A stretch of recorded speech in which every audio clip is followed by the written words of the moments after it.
আমি চেয়েও বিয়ের আগে তোমায় সবটা সত্যি জানাতে পারলাম না বাবা, তাই বাধ্য হয়ে আজ একটা বড় স্টেপ নিচ্ছি। জেনে রেখো, আমি যা করছি সব শুধু তোমার জন্য। ম্যাডাম, সবাই আপনাকে নিচে ডাকছে, চলুন। শুনতে পাচ্ছেন ম্যাডাম? ম্যাডাম,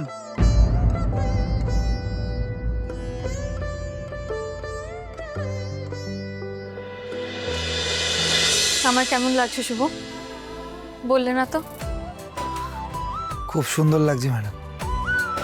এমনিতেই আপনাকে খুব ভালো লাগে, কিন্তু কোণে সাজে না যে কোনো মেয়েকে একটু অন্যরকম ভালো মনে হয়।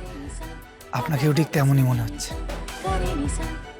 আচ্ছা, বলছিলাম আপনি নিচে চলুন, পুরোহিত মশাই শুভ দৃষ্টির জন্য ডাকছে আপনাকে, চলুন।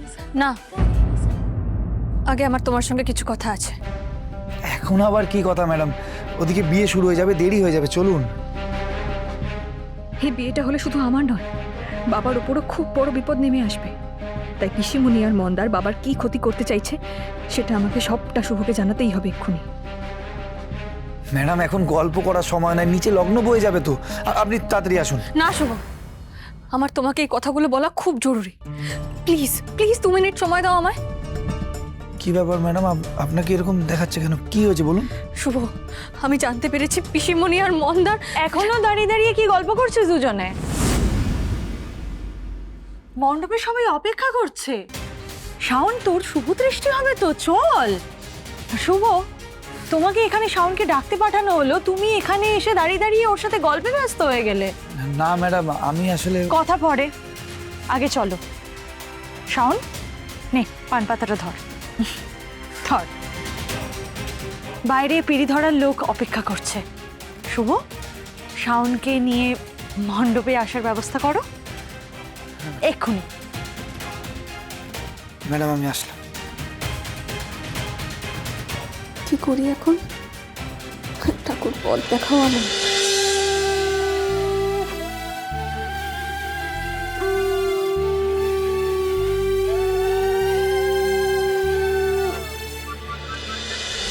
এবার শুভ দৃষ্টি হবে মা, পান পাতা সরাও।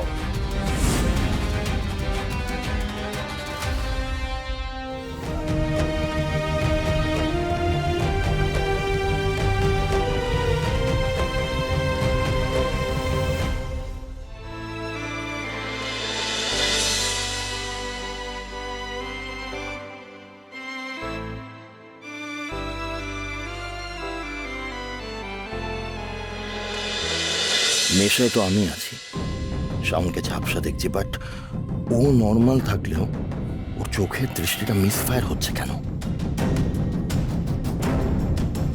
এই মেয়েটা কার দিকে তাকাচ্ছে বলো তো?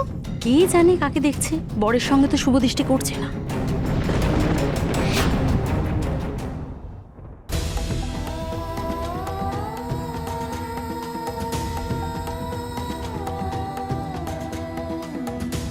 আমি চেয়েও বিয়ের আগে তোমায় সবটা সত্যি জানাতে পারলাম না বাবা, তাই বাধ্য হয়ে আজ একটা বড় স্টেপ নিচ্ছি।